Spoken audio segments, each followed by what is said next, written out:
Je suis Sterling Charles, la présidente de Voix Femmes Haïtiennes, une organisation qui fait la promotion, la valorisation, l'inclusion et l'autonomisation des femmes et des filles en Haïti. Pour ma participation à la 69e commission à la condition de la femme portant sur les 30 années de la COP de Pékin, ayant pour thème, pour toutes les femmes et les filles, droit, égalité et autonomisation. Je vais présenter les différentes perspectives et défis pour l'avenir d'Haïti. Concernant les sécurités, Haïti traverse une crise sécuritaire marquée par une recrudescence des violences armées, principalement à cause des gangs qui contrôlent plusieurs quartiers, notamment de la capitale Port-au-Prince.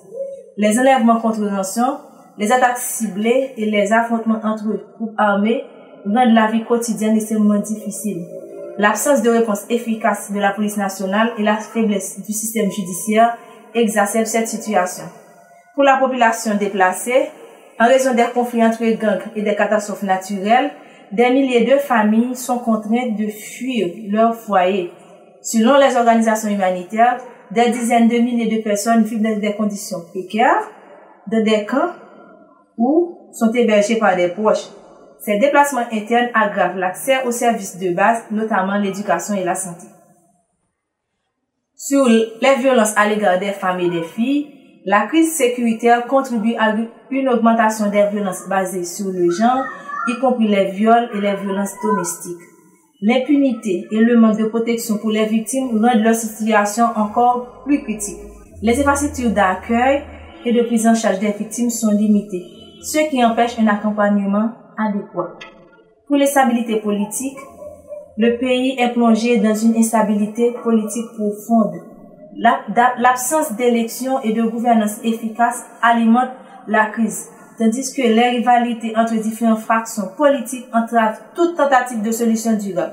L'ingérence extérieure et le manque de consensus national compliquent encore davantage la sortie de crise. Sur la situation économique, l'économie haïtienne est en grande difficulté, avec une inflation galopante et une dépréciation de la monnaie locale, la goude.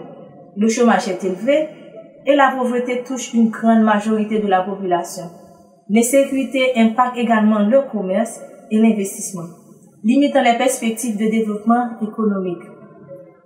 Pour l'absence des soins médicaux pour les femmes enceintes et services gynécologiques, le secteur de la santé est en crise, avec un manque de personnel qualifié, d'équipements et de médicaments. Les femmes enceintes rencontrent de grandes difficultés pour accéder aux soins prénataux et obstétricaux, augmentant ainsi le risque de mortalité maternelle et infantile. De plus, l'accès aux services gynécologiques et aux soins de santé reproductive reste extrêmement limité. Comme opportunité, perspective et solution pour l'avenir d'Haïti, malgré tous ces défis. Opportunités, perspectives et solutions pour l'avenir d'Haïti.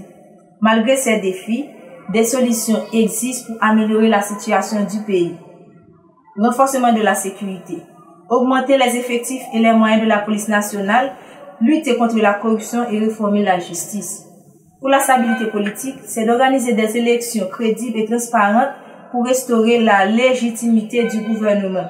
Redressement économique, c'est d'encourager l'investissement local et international, développer l'agriculture et le tourisme et renforcer les infrastructures. L'amélioration des services sociaux, augmenter le financement des hôpitaux et des écoles et garantir l'accès aux soins pour les plus vulnérables. Renforcement des droits des femmes, mettre en place des politiques de protection et d'autonomisation des femmes et combattre les violences basées sur le genre. En vidéo, vous aurez une idée sur la situation actuelle du pays.